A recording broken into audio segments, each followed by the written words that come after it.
Ali, it sounds like they're chanting, do it, do it, like they're daring the state troopers to fire on them again. Am I hearing that right? All right, guys, I got hit. Yeah, I got hit. Hold on.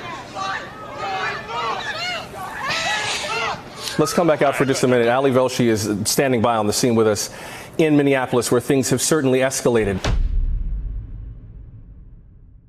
Ali Velshi, how are you doing? Thanks for coming. I'm happy to be here. Thank you for having us. We're doing this in the middle of a heat wave, so I'm just happy to be outside for a few minutes. You managed to walk from 30 Rock, worked up a sweat. I'm sorry about that. I was walking out of my building, and a guy walked in. He drenched. He said, "Oh man, it's hot out there." And I'm thinking, "Oh, I only have 20 blocks to go or something." Oh yeah, you can do that. You can handle that. Well, I'm very happy to be here. Thank you for inviting me. Yeah, of course. I've been reading the book. Thank you. It's brilliant. It's really fascinating. Thank you. Well, it's a trick, right? It's meant to just read like a novel. I've sort of disguised it as a memoir. It's not truly a memoir. It's a family history combined with things that have happened in history leading to where we are now. You start it with the time you got shot. Yeah. By a rubber bullet, I should add, but that's still no fun. Right. For those who don't know the story, could you walk us through what happened? Yeah, it was a Saturday after George Floyd had been killed. I'd been in Minneapolis because I cover these things often, the civil unrest or big stories domestically. And it was an unusual one because I did have a bulletproof vest on and I was carrying a gas mask, which I have never done in this country before. I have that gear for other assignments that I go on. So it was a very rough week, as you recall. There had been a police station that had been burned down. There were sort of running confrontations between police and protesters. But on the Saturday night, it wasn't that way. And for some reason, in the middle of a very quiet march that I was toward the back of, we were covering it, police and National Guard came into the intersection in front of us and started shooting flashbangs and tear gas and rubber bullets. And the crowd largely separated. And now there's nobody between the police lines and my crew. And they were shooting and they were doing these things. There was really nobody to shoot at that point. And my security guy was saying, they're shooting at us. And so we were pulling back. And as we were doing this live on TV, I took one to the knee. It's one of those things that shocks you when it happens. So you're running on adrenaline. I didn't actually realize until much later that night that it had gone through my pants and my skin. And you're right, it's a rubber bullet, but that's a rubber covered bullet. So it was just the whole thing was fascinating and not what I expected to be doing with my career at this point. How painful is that? I describe it as taking a hockey puck to the shin. Puck, okay. The good news is it was in my shin. It was below my knee, a little higher, and it can do real damage. And that night, someone was shot here in their eye. They lost their eyesight. Yeah. So the thing about a rubber bullet is if it gets you in a place that you can take it, you're okay. It can be a very dangerous thing. Did you sense that was an accident? Because there was a moment afterwards where you heard someone say something that led you potentially to believe that maybe someone was shooting at journalists so there. A couple things happened. One is we retreated and we got to another intersection and something very similar happened, but there were no other people around. It was just us as journalists. There was a number of different press crews that were there trying to make their way back. And we yelled, "We're media," and we put our hands up because we, not knowing whether the first thing was an accident or not, we wanted to make sure there wasn't a second one. And someone yelled back, "We don't care," and started firing. Nobody got hit the second time. But I don't know. I don't know the answer to that. I think the truth might lie in the middle. When you shoot someone at that distance, you should be using a scope. And we had a camera, and my cameraman's about 6'3".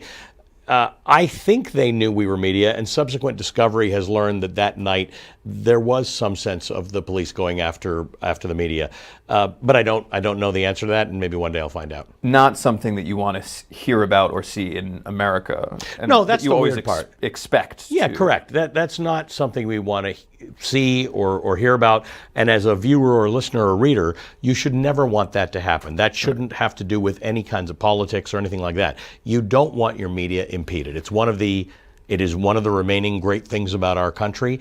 It is, when you look at other countries, which I follow very closely, and their devolution, often media and the distribution of information, curtailing that is often one of the first steps. So we just don't want that to happen in America. Now, Trump has spoken about that moment frequently. Yeah. He did in 2020. And did you draw any connections between the atmosphere that Trump was setting at the top about his treatment of the press and between actions like that. Do you think there are any parallels there, or that it's connected at all? I do. I'll start by saying Trump's rendition of this, which he used at a number of rallies that fall before the election, is much better than what actually Somewhat happened. theatrical. It's quite theatrical. It's quite good, and with each rally, it got a little bit better. But yeah, there is a connection, right? It's a permission structure. It has worked in other parts of the world, whether you're talking about the other, or you're talking about immigrants, which are often a target, or you're talking about the media. We've seen it in Rwanda, we've seen it in the Balkans, we certainly saw it in World War II, where once you sort of dehumanize or otherize a group, it opens up a permission structure for people to act a certain way toward them. So I do think there was that overlap, that idea that the media are the enemy of the people, the media are the enemy of police. Remember that whole movement after George Floyd got killed, the Black Lives Matter movement, did feel to some people like it was people versus the police. And so Donald Trump was taking a side. I don't think that had to be a people versus police thing. I don't think that good policing or good anything needs to be drawn along those lines. But we are in a time around the world and in America where that's what happens. Every issue, everybody's got to have a hot take and they've got to take a position on it. In my view, good policing is an evolution. There are issues that we need to solve, and some of that comes from training, some of that comes from spending money, what we spend on policing, and some of that comes from community relations. Some of it may be racism, but it's nuanced and it's complicated. Donald Trump has a mastery for removing nuance from any topic, whether he's right or wrong, whether he understands it or he doesn't. So I think that in removing nuance from the idea that the enemy are the media are the enemy of the people, you do create a permission structure to open the media up for attack, both rhetorically and physically. And remember, that is just not something we grew up with understanding. The fact that you had a media badge or a media cap or some sort of media identification was meant to protect you in all circumstances, everywhere in the world, during civil conflict or during war. And that has been deteriorating for some years. Donald Trump's he didn't start that, but he's certainly riding that wave. Right, it's something that you hear about in Russia. Correct. We're hearing about it now in India. Yes. Not something you expect to hear in the United States. Correct. With that in mind, we're obviously barreling towards the 2024 election. What do you think the stakes are for journalists if Trump is reelected? Is that something you worry about and you've been focusing on your show? I think about it. Kash Patel, who's a key Trump spokesperson who may have a cabinet position if Donald Trump becomes president, has said, we will go after journalists civilly and criminally, which I think is interesting. What you see in places like the ones you described, other parts of the world, two things. One is they do sometimes go after journalists criminally. This has happened to Maria Ressa in the Philippines, who has won a Nobel Prize for her work in terms of criticizing the government. We hear stories about it at the Committee to Protect Journalists. You know, journalists who walk around their own countries always with a bulletproof vest because they're worried about the government.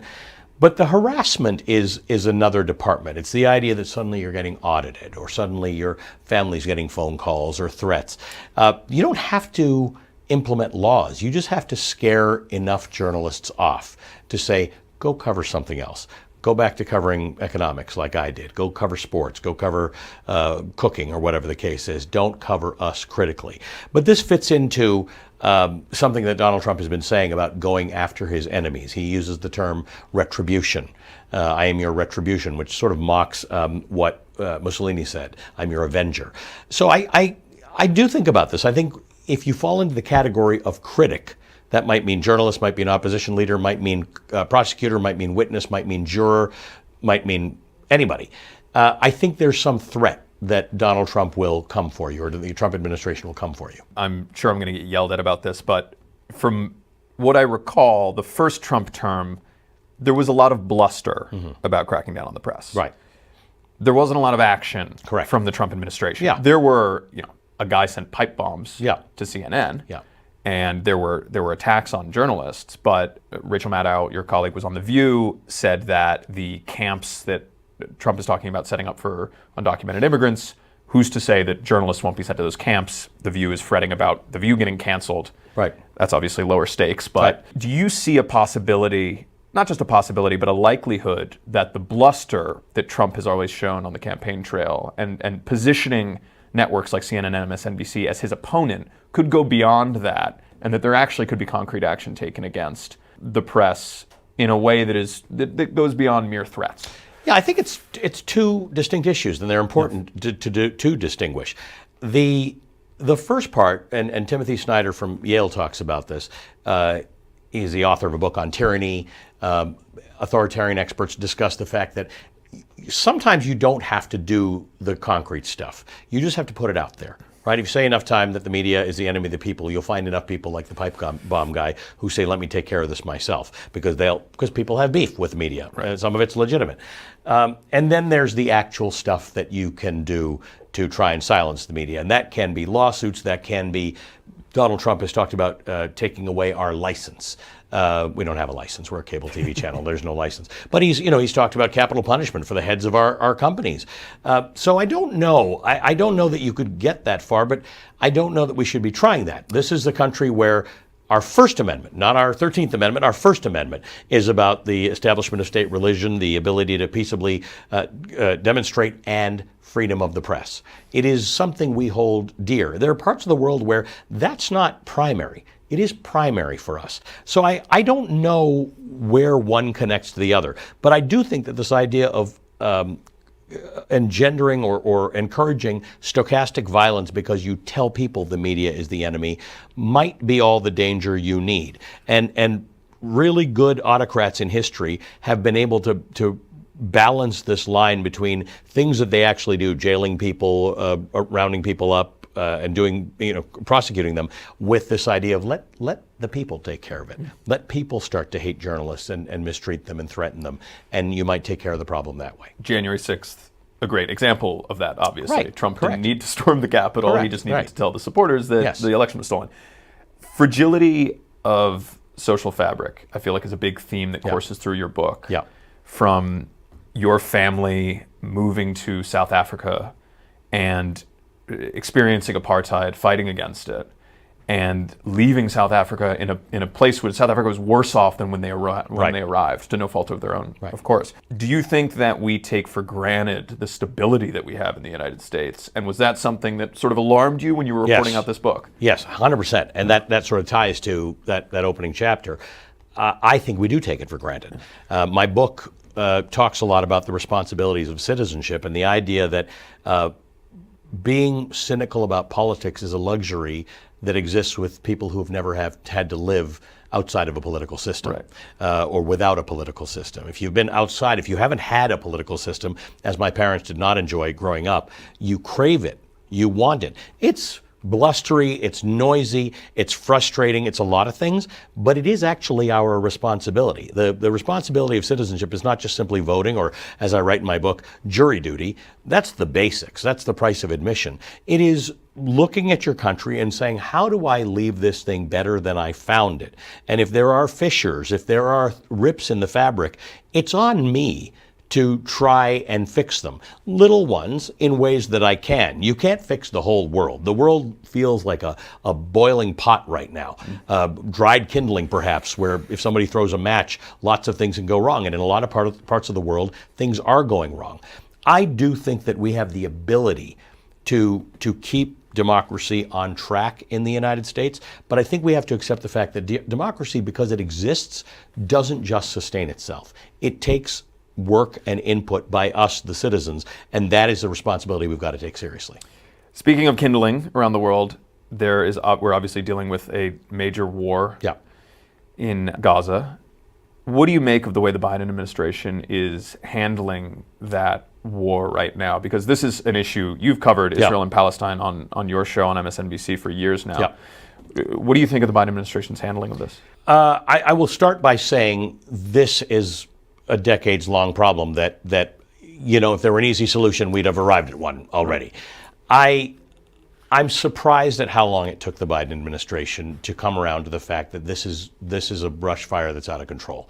I think they want the right thing to happen. I think they desperately want a deal. I think they understand that a deal is not going to happen between Hamas and Israel without America. I think they fully understand that the two main parties to this, the Israeli government and Hamas, have a remarkable disincentive to come to a deal. It literally will probably end Netanyahu's presidency, which may result in him going to jail, and it probably will be the end of at least the political leaders of Hamas now. I don't think the movement ends, because it's a movement that's been around essentially since the 20s and 30s, for 100 years. I think a lot of people are disappointed in the degree to which the United States has let this thing get to where it is right now. This idea that we built a pier when, in fact, we supply Israel with most of the weaponry. So we should have the leverage to be able to say, hey, guys, we're going to tie one to the other if it doesn't happen. I think a lot of people are disappointed in the Biden administration. I would say two things. One is, I think they're trying to fix it, and if they fix it, that meaning fix it means, do we have something that looks like peace and security for Israelis and possibly a state for the Palestinians? That might help. And I think the other thing to think about is, if you don't like how Joe Biden handled it, I'm not sure you're going to see a better result with Donald Trump. That brings me to my next question. What do you think of Americans who, despite recognizing that Trump would be worse on the issue than Biden, are just saying, I cannot support someone like Joe Biden, given his support for Israel, and they're going to sit this election out? we got a binary system, right? That's not a thing in America. I think the people who registered their displeasure with Joe Biden during the primaries in Michigan and Wisconsin and places like that in great numbers were participating in the democratic process. They were sending a message to say, I'm here, I'm a citizen, I'm still engaged, and I'm very unhappy with the way you've done this, and I'm not voting for the other guy. I'm just letting you know I'm upset. So I'm giving you a clue and an opportunity to do something about it. I think you can't sit elections out. I think it's irresponsible. I would love it if people were automatically registered and, I don't know if I want to say compelled to vote, but certainly encouraged to vote. I would be all about giving people incentives to do the right thing. I don't think sitting out elections is a good idea anyway, but I also think we have a binary system. If you don't like the candidates, I get it. But that's who the candidates are. Get involved. I meet young legislators from around this country all the time. There are some fascinating, amazing people who are out there. Sometimes they're in state legislators, sometimes they're in Congress. I can imagine them being president. I think they'd be amazing. This is a country of 340 million people. We can fix that problem a little later on. What we can't fix is if we lose democracy. So that's my large message to people. Israel, Gaza might be your biggest issue. Climate might be your biggest issue. There might be something else, and they are important. Now, I get pushback when I say that, because people say to me, so basically the thing that I care most about, you're just going to dismiss. You're not validating that. That's not true. I do validate the people who have frustrations, but your choice is Joe Biden or Donald Trump. It's not RFK Jr., it's not Jill Stein, it's not these other people. It's these two people, and that's the choice you have. I'm sorry for some people that it's not a better choice. I'm not 100% sure that you're ever going to get a presidential candidate who shares your views on all the important aspects of society. I think the answer to that is get involved in politics. You said in a recent interview that I watched that most coverage of Israel and Gaza feels like reading a book and starting at the final chapter. Yeah. What did you mean by that? I think it's got to do with these hot takes that we have on things. People know a little bit and make a decision, whether they're influenced by their friends or their classmates or their workplace or whatever, their families. This is that complicated. I mean, I've been to Israel, I've been inside Gaza, I've been in the West Bank, I've covered the story for a long time, and I don't know enough about it. Same thing with Russia and Ukraine. I've been covering that story for a long time, but to really, really understand it, you have to read a lot. You have to read, then you have to read another book. And I wish we could sort of all stop and say, this seems very complicated. I didn't know until October 7th that you had to be pro-Palestinian or pro-Israeli. I've existed as both for my entire life. But I think we're in a society that's so polarized that we have to make a decision. And somebody gives you something very small to read, and you have no ability to know what the context is on that. This is a long story, and the reality is that both sides of this issue in Israel and Palestine have valid grievances and concerns. And to put it all on one side or to suggest that it's easily solved is to not understand the issue. So my main hope is that people don't read from the last chapter. They just read more and they try and understand and they talk to more people. I haven't seen in my 30 years in this business a greater lack of empathy than I have in the last 8 months or so on this particular topic. Specifically, what do you mean there? The need to take a position that cannot recognize that you can hold two thoughts at the same time, right? We're not squirrels. We can actually hold the thought that 1948, the formation of the State of Israel, was something that was desperately needed by a population that had been literally almost decimated deliberately under the bright lights of the world, and the world didn't save them. So if you were Jewish, you're sitting here thinking, I'm going to have to save myself. We're going to have a place where we can defend ourselves. And that's a reality. And on that same day that state created one of the best moments in Jewish history, other people lost their homes. And for them, it is a catastrophe. Those are two, they're not in conflict with each other. Those two things really happened. And things have stemmed from that have resulted in, and there's been a lot of bad faith on both sides of this issue. There have been a lot of bad actors, there have been a lot of incapable actors, and that's why we are where we are. You simply cannot start by saying X happened on October 7th, and that's why Y must happen. What happened on October 7th was terrible. I covered it that morning, and then I left that afternoon for Israel. It was terrible. I spoke to families of the hostages who had been held. I spoke to one young man who was convinced his mother was a hostage, and turned out her body was so badly decomposed they couldn't identify her. I mean, this is the worst story in the world. It doesn't mean we can't have empathy for everybody on all sides of this, in particular civilians in war, right? That's the one thing I learned in Ukraine with Russia. You'll never hear me talk about Russians. I'll always talk about the Putin administration, the Putin government, the Russian government, because ordinary Russians didn't cause this war. Ordinary Palestinians, ordinary Israelis did not cause this war. They should not be held prisoner. They should not be dying as a result of it. Yeah, and that's a conflation that unfortunately gets made regularly. Sure, yeah. Speaking of your coverage on October 7th and the historical context here, you took some heat for that coverage. Yeah. Reflecting back on that, what do you think of that criticism, and what did you think at the time? How do you feel about that? I thought our coverage that morning had remarkable context and information. One of the things I'm quite used to as part of my job is that I am often on air when something is breaking, right, or I get sent to something is breaking. In other words, we don't have a lot of information. We had that morning, we had a very small set of facts. So all you can do when you're on TV for 3 hours while the story is breaking, but you don't have confirmations and you don't have facts, is you can create context. That's what I've done in every other story all my life, and it is what I will continue to do in every story. I will always bring you context when we don't have any hard information.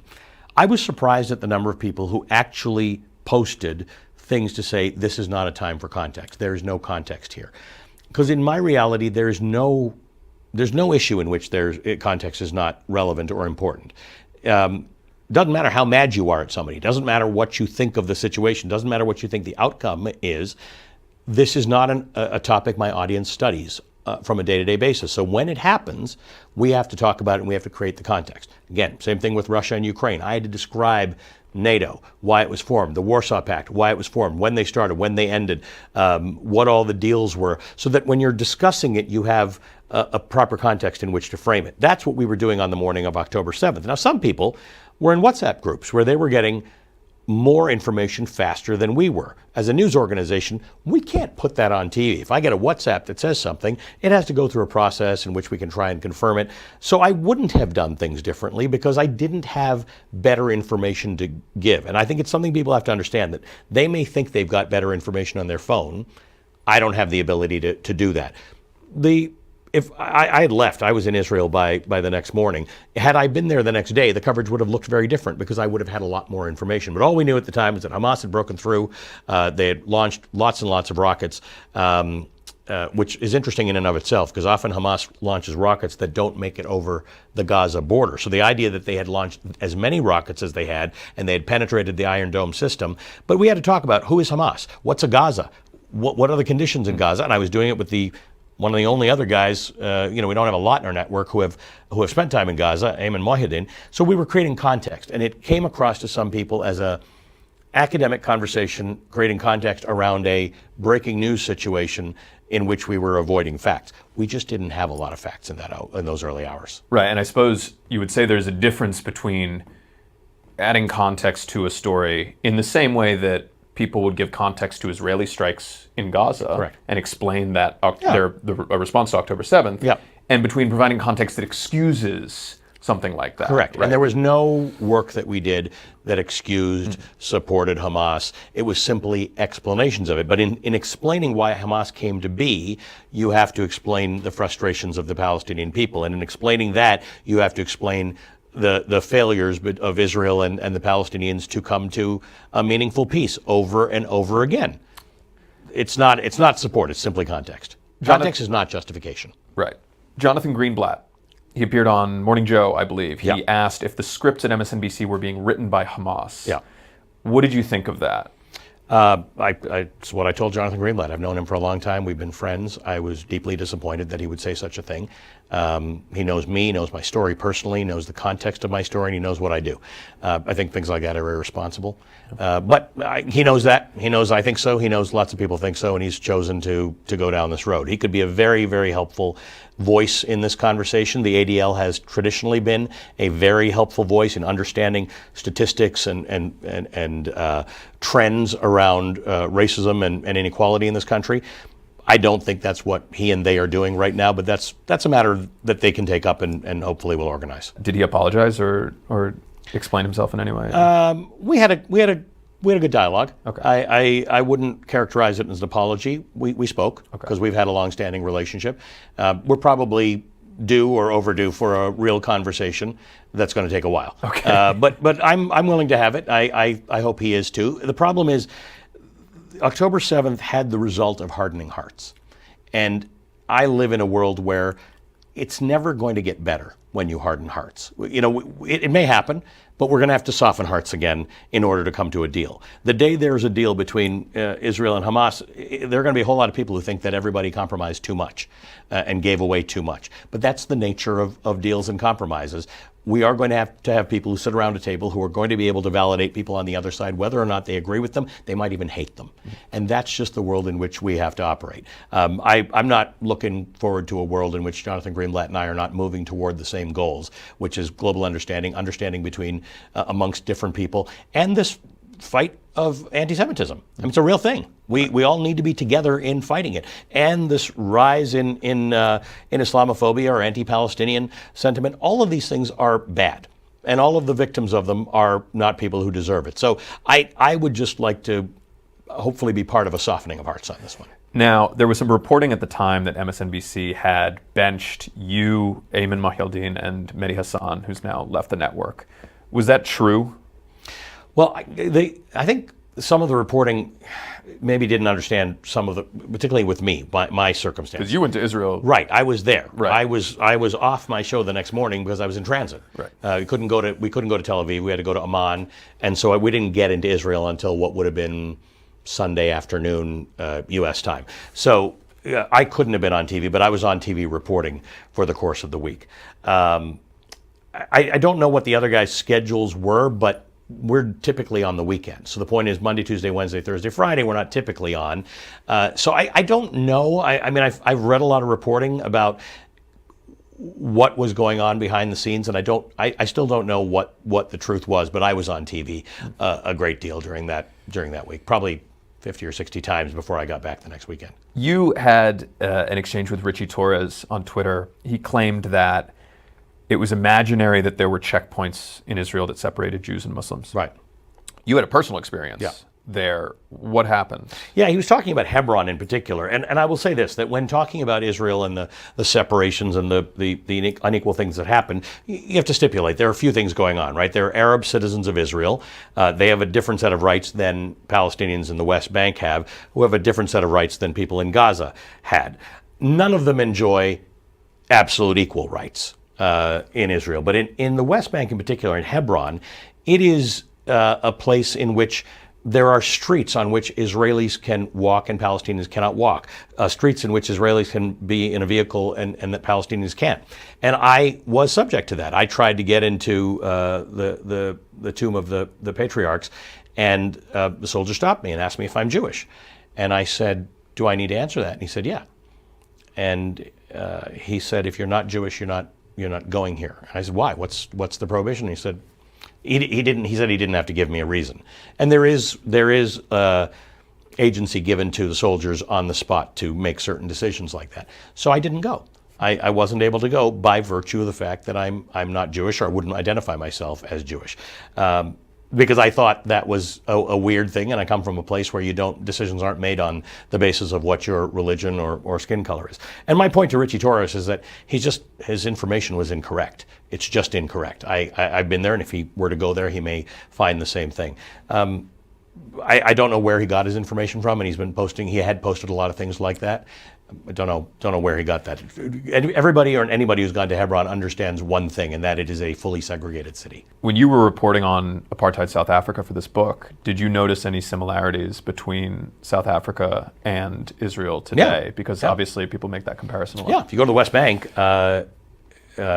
Palestinians live in their cities. They have a different license plate than Israelis. You can't drive your Palestinian car on certain highways. So if you're a Palestinian making your way from one point in the West Bank to the other, you are subject to checkpoints, you're subject to slower roads. You can't go certain places. Some places are entirely off limits to you. And the map of the places that Palestinians have control over their lives in the West Bank, it looks like Swiss cheese. So people think that this side is Israel and this side is the West Bank. It's just not true. This side is Israel and this side is Swiss cheese, which is exactly what they did in South Africa. They had these Bantustans, sort of fake places that people weren't really from, but they were in theory thought of as independent places where they had control over their own situation. Remember that even in the West Bank, there isn't really full control. A lot of young Palestinians think that the Palestinian Authority is the security apparatus for the Israeli government in the West Bank. They do not have foreign policy control. They don't have airspace control. They don't have border crossing control. So that's what you have to think about: is what is control? What is independence? What is self-determination? What does it look like? People get very upset by the references to apartheid, and I don't wish to, as I said, I don't wish to harden hearts further, and I don't wish to pour gasoline on the topic. But people do have to understand that Palestinians live as second or third class citizens in their own home in the West Bank. Right. I want to talk about your career because I find it fascinating. You started at CNN on September 11th, 2001. They needed you on the ground in New York City, and you drove a motorcycle from Canada to New York? Yeah. What happened? How did you get your start there? So I was supposed to arrive on September 7th, Friday. And there was just a little visa issue. It wasn't anything serious. It was a processing issue. And I'd been abroad. I landed at JFK. They said, we can't process you to enter the U.S. as a resident. As a Canadian, you can always enter the U.S. As a visitor, but you can't come here to start work. But they said it'll take a couple days. So on Monday, September the 10th, I was on with the immigration people and the lawyers, and they said, small matter, probably be sorted out in the morning. And it was sorted out on Tuesday morning, September 11th. My visa was stamped that morning. Oh my God. Clearly by somebody who was not aware that something else was going on. So now the old process was the visa was processed in Vermont for me. I guess that's where they processed visas for Canadians. It would be FedEx to CNN's lawyers. They'd do the necessary signatures and FedEx to me in Toronto, but there were no planes. There were no rental cars available because every last American had taken one. There was no way to get to the U.S. So I finally, with the help of the U.S. consulate in Toronto, with whom I had some dealings as a reporter, they figured out a way to get a fax copy of my visa. And the rule on that day was the person running the border crossing makes the decisions. They knew the person running the border at Niagara Falls, and they said he's on shift till midnight. If you can get there, he's agreed to let you in. And so all I had left was this motorcycle, which I was not going to bring to the United States. It was a 750cc motorcycle, and I rode it to the border, crossed, spent the night in Niagara Falls, and then rode the bike into New York to get working. And CNN kept calling me, and I said, I can't get there. And their view, and this was like my first day of work, was we don't care. You need to be at work. Just get there. And it's an ethos that I've lived with, that when you got to cover the news, it's nobody else's problem what the logistics are. Just solve them. Just get there. Yeah. You were then a business anchor at CNN for Correct. years, for Yeah. about 12 years. Then you went to Al Jazeera. Yeah. Why did you leave CNN for Al Jazeera? So as I was doing more and more business reporting, I was doing more and more international business reporting. In fact, I had a role at CNN in the U.S. and I had a role with CNN International. And as I would travel the world for that, the show that I did, by the way, was produced out of Hong Kong and London. There were 3 anchors. And as I traveled the world, people kept saying, could you guys do more like Al Jazeera does? And I didn't really know what that meant, so I started studying what Al Jazeera English was doing around the world, and I was quite impressed by their reach, their commitment, their resources, the ability to really put people into stories, particularly undercovered stories. And then they decided to open up an operation in the United States, and I had an opportunity to go work for them. And it was really remarkably fruitful. I think I grew more in it was 3 years in totality, but half a year was ramping up and half a year was ramping down, so it was 2 years. I really enjoyed it. It was not a well-managed operation in the United States, and they had issues with branding that the company, I think, wasn't fully willing to deal with, and that is that their logo was this beautiful Arabic script, which looked a whole lot like ISIS's logo at the time. Right. And people couldn't get past that. Yeah, tough appeal in the United States. Yeah, I feel, so that happened, but I learned a lot. I reported in a different fashion, and I work with a lot of the same people I worked with before that, now at NBC, who were at CNN, and they all agree that those 2.5, 3 years were formative for me. Right. They were a moment of growth. Some of that's Al Jazeera. Some of that is sometimes you just have to do it. You just have to go somewhere else. I'd been at CNN for 12 years. I loved it, and I'd grown a lot, but I needed something else. And I got it. Since October 7th, I would say Al Jazeera is getting a lot of attention. Yeah. And obviously it's funded by the Qatari royal family. It is a soft power tool for the monarchy. And very often critics will dismiss Al Jazeera and people that have worked there as somehow being influenced by or sympathetic to. Sympathetic Yeah. to. What do you make of that criticism? Do you think it's... Well, it's definitely soft power. There's no question. Right. It's probably the most important thing Qatar has done until recent years, where they become sort of the main mediator for hostages or global conflicts. I've rarely seen anybody use media as effectively, because they created a global English-speaking platform. As far as sympathies go, I have affinity for CNN. I worked there for a long time, but I don't have sympathies for them or toward them. I used to do stories about people cutting the cord, and I'm sure the bosses didn't like that because it was a cable company at the time. At Al Jazeera, I interviewed people about human rights abuses in building the soccer stadiums, and the fact that it's not a democracy. It was a force behind some of the Arab Spring democratic movements, and that was really annoying to a lot of their Arab neighbors, saying, "But you people don't have a democracy. What are you doing fanning the flames of democracy in our countries?" And the same thing with NBC. We can have affinity. We can like where we work without, and at the same time fully understand that I work for corporate media. They have other interests. They have interests that sometimes don't dovetail with my own. That's fine. My job with Al Jazeera was it was transactional. In fact, I sort of had an agreement with them. Generally speaking, don't phone me and I won't phone you.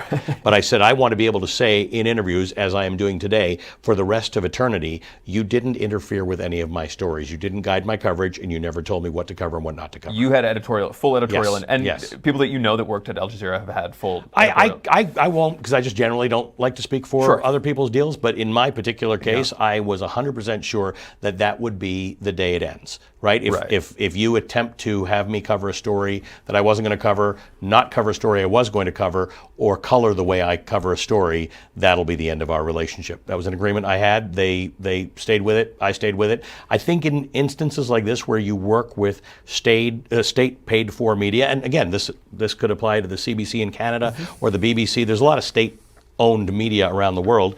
You just have to know what the distinction is between a robust editorial conversation and interference from outside the organization.